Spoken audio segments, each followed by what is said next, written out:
بسم الله الرحمن الرحيم. السلام عليكم. النهارده كنت واقف مع واحد صاحبي زملكاوي بنتكلم في الكورة وكده، ولقيته زعلان جدًا من فكرة إن مثلًا ليه الأهلي بيفاوض إمام عاشور.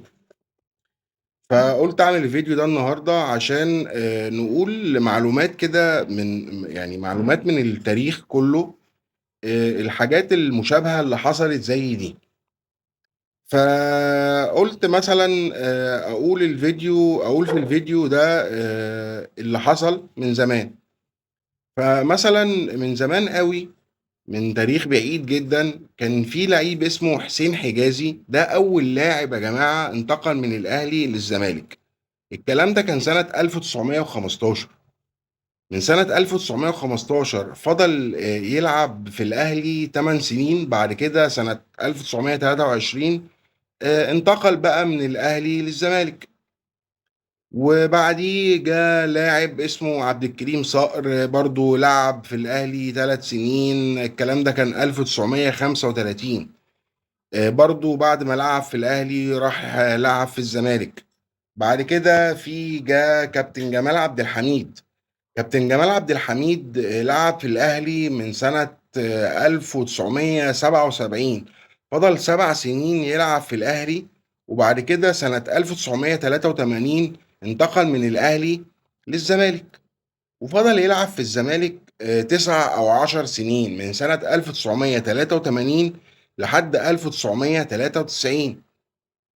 فعادي في الاحتراف وفي الكورة، إلا إن الأندية بتفوض اللعيبة وعادي وبينتقلوا من هنا لهنا.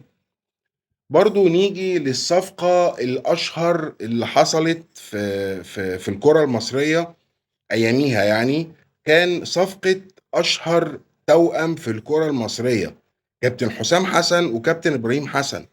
كانوا بيلعبوا في الأهلي، وحصل إن الأهلي ما كانش بيتفاوض مع كابتن حسام وكابتن إبراهيم.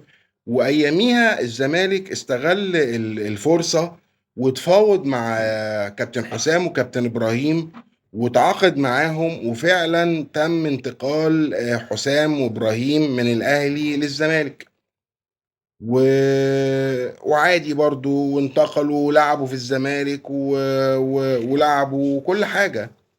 فعادي يا جماعة، مش حاجة كبيرة ولا حاجة معضلة، وبقت موجودة، وبقت الأندية كلها بتفاوض اللعيبة كلها، وكل واحد حر، لأن ده عصر الاحتراف. تمام. نيجي برضو من ضمن ذكر الأسامي اللي لعبت في الأهلي وراحت لعبت في الزمالك. مثلا كابتن زكريا ناصف. كابتن زكريا ناصف كان بيلعب في الأهلي وراح الزمالك. كابتن محمد عبد الجليل، الاتنين الزمالك اتعاقد معاهم وراحوا لعبوا في الزمالك. برضو في لعيبة كتير زي مثلا كابتن حسن مصطفى، كابتن حسين ياسر المحمدي، احمد حسن الصقر يا جماعه كان بيلعب في الاهلي وراح لعب في الزمالك. الفتى المدلل ابراهيم سعيد كان بيلعب في الاهلي وراح لعب في الزمالك. محمد عبد الله، احمد سمير فرج، دومينيك دي سيلفا، فيليكس يا جماعه كان بيلعب في الاهلي وراح لعب في الزمالك. عادي. برضو في كابتن اسامه حسن، كابتن شريف اشرف، هاني السعيد، حسن مصطفى، قلنا حسين ياسر المحمدي.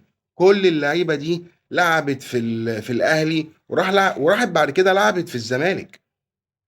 يعني انا عايز اقول له انت مستغرب ليه؟ يعني عادي، من حق كل نادي ان هو يفاوض اللعيبه، وبالذات في عصر الاحتراف. برضو من ضمن الاسامي لو هفتكر مثلا في واقعة شهيرة بتاعت عصام الحضري. ما عصام الحضري هرب من الاهلي، راح لعب هرب من الاهلي راح سويسرا، وبعد كده رجع الزمالك.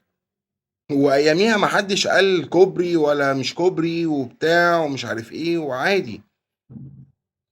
في امثله يا جماعه برضو عايز اذكرها عشان ابقى منصف في الحكايه دي وانا بقول الموضوع ده وانا بتكلم فيه. ان في لعيبه مثلا من الزمالك بقى راحت لعبت في الاهلي، اللعيبة مثلًا أشهرهم نبتدي بيه، كابتن رضا عبد العال، كابتن مجدي طلبة، إسلام الشاطر، ونادر السيد، وطارق السعيد، ومحمد صديق، ومعتز إينو، وصبري رحيل، وهاني العجيزي، وجمال حمزة. يا راجل حتى شيكابالا الأسطورة اللي الزملكاوية بيقولوا عليه الأسطورة بتاعهم، تمام، مضى للأهلي، تمام، بعد ما كان في واقعة شهيرة برضو كان بيلعب في الزمالك وهرب على بره، وبعد كده جه ومضى في الأهلي وطلع قال أنا مضيت في الأهلي. ده كان في لقاء تلفزيوني، يعني أنا مش بقول كلام مش موجود، يعني هو طلع وقال وان انا مضيت للاهلي وكل حاجه. مثلا برضو ربنا يشفيه مؤمن زكريا، ما هو كان بيلعب في الزمالك وراح لعب في الاهلي. برضو في الوقت اللي احنا فيه ده كهربا، ما هو كان بيلعب في الزمالك وراح لعب في الاهلي.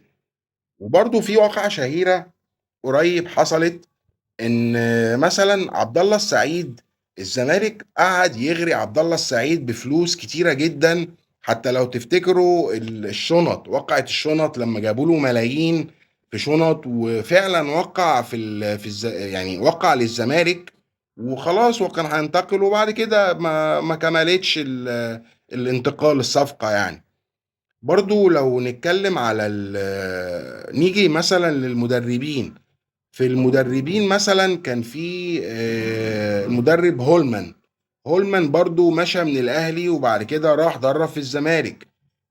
برضو بعد هولمان في كارتيرون، ما كان بيدرب في الاهلي وبعد كده راح درب في الزمالك. طبعا يعني كانوا بيدربوا في الاهلي، بعد كده سافروا وبعد كده رجعوا مضوا للزمالك ودربوا للزمالك.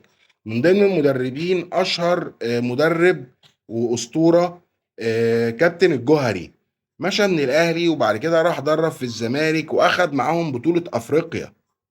فعادي، عادي يا جماعة، مش حاجة معضلة يعني. في عصر الاحتراف ده مش حاجة غريبة.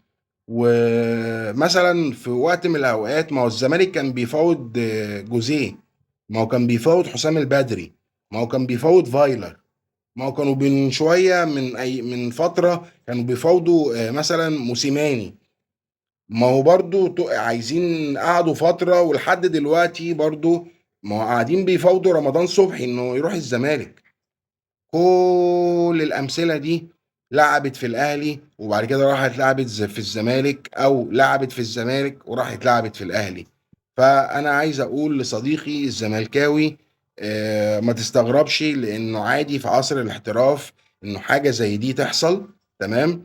وعشان كده أنا قلت أعمل الفيديو ده النهاردة عشان أقول المعلومات دي، والمعلومات دي موجودة، ولو أي حد حب إن هو يعمل عليها سيرش من على جوجل هيلاقيها موجودة وعادي والناس كلها عارفاها. بس فده باختصار الفيديو اللي كنت عايز اقوله وعايز اعمله النهاردة، عشان صديقي الزملكاوي لو ما يعرفش المعلومات دي، يبقى انا وصلت له المعلومات دي وقلتها له بطريقة لحد عنده لحد باب البيت زي ما بيقولوا.